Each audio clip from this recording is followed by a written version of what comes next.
तैयार हो जाइए सच्ची डरावनी कहानियों के लिए जो आपकी रूह को कंपा देंगी। चलिए शुरू करते हैं 1959 के प्रसिद्ध ड्याटलोव पास घटना से। कल्पना कीजिए कि एक समूह अनुभवी पर्वतारोहियों का ओरल पर्वतों की यात्रा पर निकला है। यह फरवरी 1959 का समय है और इगोर ड्याटलोव के नेतृत्व में 9 साहसी बर्फ से ढकी जंगल में जा रहे हैं। लेकिन जो हुआ वह सबसे रहस्यमय और डरावनी घटनाओं में से एक बन गया।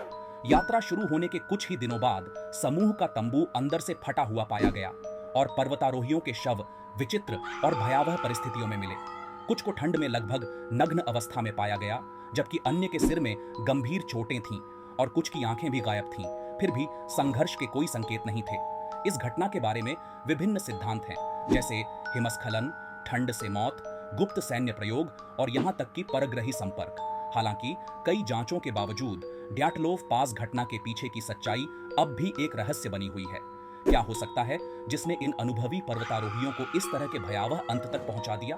अब हम बात करते हैं एन्ना बेकर की हॉन्टेड वेडिंग ड्रेस की कहानी की, जो पेंसिल्वेनिया, यूएसए में शुरू होती है।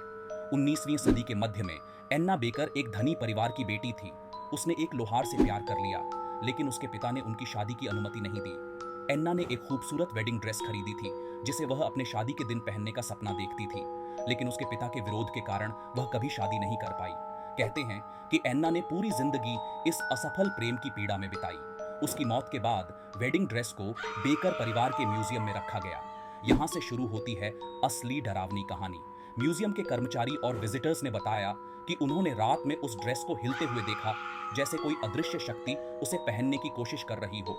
यहाँ तक कि कुछ लोगों ने एन्ना की आत्मा को ड्रेस के आसपास भटकते हुए भी देखा है। क्या एन्ना की आत्मा आज भी अपने अधूरे सपनों के साथ बंधी हुई है? ये कहानी उन लोगों को झकझोर कर रख देती है जो इस हॉन्टेड वेडिंग ड्रेस के बारे में सुनते हैं। अब हम बात करते हैं अमेरिका के टेनेसी राज्य में हुई द बेल विच हॉन्टिंग की। ये कहानी 1817 में शुरू होती है, जब बेल परिवार, जिनमें जॉन बेल, उनकी पत्नी लूसी और उनके बच्चे शामिल थे, ने एक विचित्र और डरावनी घटनाओं का सामना करना शुरू किया। सबसे पहले उन्होंने अपने फार्म में अजीब आवाजें सुननी शुरू की। वे गाते, हंसते और कभी-कभी चिल्लाते हुए सुनते थे। लेकिन जब उन्होंने आवाज के स्रोत का पता लगाने की कोशिश की तो उन्हें कुछ भी नहीं मिला। बेल परिवार की बेटी बेटसी को विशेष रूप से इस आत्मा का निशाना बनाया गया था। वह बार बार मारी जाती, चिल्लाती और उसे बिस्तर से खींच लिया जाता था। इस आत्मा को बेल विच नाम दिया गया और उसकी शक्ति और प्रभाव ने स्थानीय समुदाय में आतंक मचा दिया। यहाँ तक कि एंड्रयू जैक्सन, जो बाद में अमेरिका के राष्ट्रपति बने, ने इस हॉन्टिंग की जांच की, लेकिन वे भी आत्मा की शक्ति के सामने असहाय थे। जॉन बेल की मौत भी इस आत्मा के कारण हुई मानी जाती है। उसकी मौत के बाद आत्मा ने खुद कहा कि वह जॉन बेल को जहर देकर मार डाली थी। आज भी एड बेल विच हॉन्टिंग अमेरिका की सबसे प्रसिद्ध और डरावनी कहानियों में से एक मानी जाती है। क्या यह असली था या एक मेटाफर? यह रहस्य आज भी बना हुआ है। अब हम बात करेंगे द एमिटीविल हॉरर की, जो अमेरिका के न्यूयॉर्क राज्य के एमिटीविल में स्थित है। 23 नवंबर 1974 को रोनाल्ड डिफ्यू जूनियर ने अपने परिवार के 6 सदस्यों को गोली मार दी। 1 साल बाद लुड्ज परिवार ने यह घर खरीदा, बिना यह जाने कि इसमें कितनी भयानक घटनाएं हो चुकी हैं। लुड्ज परिवार ने घर में रहते हुए कई भयावह घटनाओं का सामना किया। उन्होंने अजीब आवाजें सुनी, दरवाजे अपने आप बंद हो जाते थे और घर में एक ठंडी हवा का अनुभव होता था। जॉर्ज लुत्ज ने दावा किया कि वह सुबह के 3 बजे उठता था, जो ठीक वही समय था जब डिफ्यो ने अपने परिवार की हत्या की थी।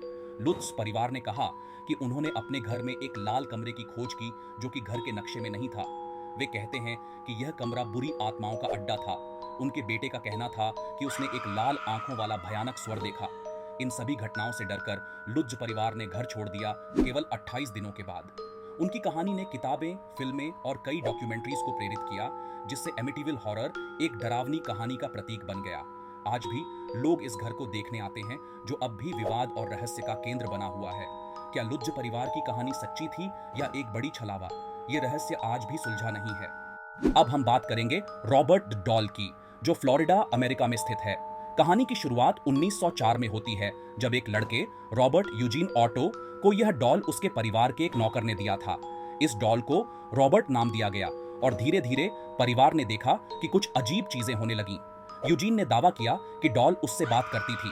उन्होंने कई बार अपने माता पिता को बताया कि डॉल उनके कमरे में चलती है और चीजों को इधर उधर करती है।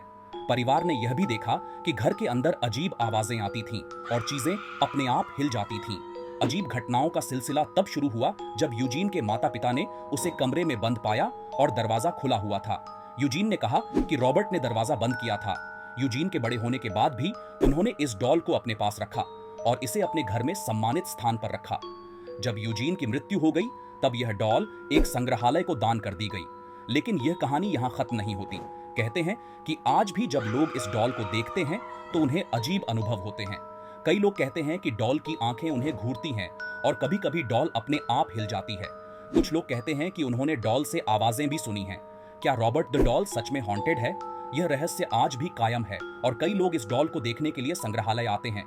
अगली कहानी एलिसा लैम की रहस्यमयी मौत की है, जो साल 2013 में कैलिफोर्निया के सेसिल होटल में घटी। फरवरी 2013 में कनाडा की छात्रा एलिसा लैम लॉस एंजल्स के सेसिल होटल में रुकी हुई थी। उसकी गुमशुदगी की रिपोर्ट दर्ज की गई थी और पुलिस ने उसकी तलाश शुरू की। कुछ दिनों बाद होटल के मेहमानों ने पानी की अजीब गंध और स्वाद की शिकायत की। जांच के दौरान होटल के टैंकों में से एक में एलिसा का शव मिला, लेकिन कहानी यहीं खत्म नहीं होती। होटल के एलिवेटर में लगे सुरक्षा कैमरों ने एलिसा के आखिरी क्षणों को रिकॉर्ड किया था। वीडियो में देखा गया कि एलिसा अजीब हरकतें कर रही थी, जैसे कि किसी से बात कर रही हो जो दिखाई नहीं दे रहा था। उसकी हरकतें बहुत ही भयावह और अजीब थीं। इस वीडियो ने इंटरनेट पर टहलका मचा दिया और कई तरह के कयास लगाए गए। कुछ लोगों ने कहा कि एलिसा को किसी अदृश्य शक्ति ने मारा, तो कुछ ने इसे मानसिक स्वास्थ्य की समस्या बताया।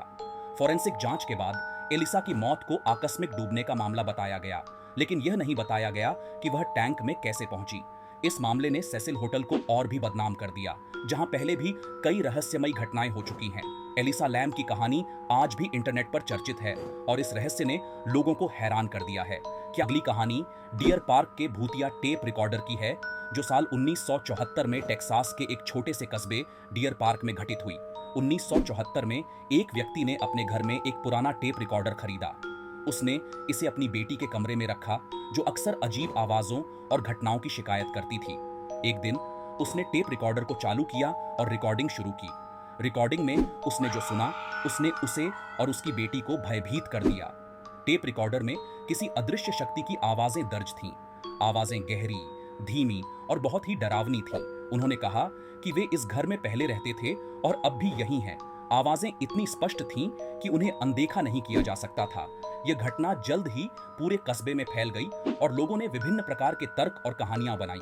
कुछ लोगों का मानना था कि यह घर किसी प्रेत या आत्मा का निवास था, जबकि कुछ इसे तकनीकी गड़बड़ी मानते थे।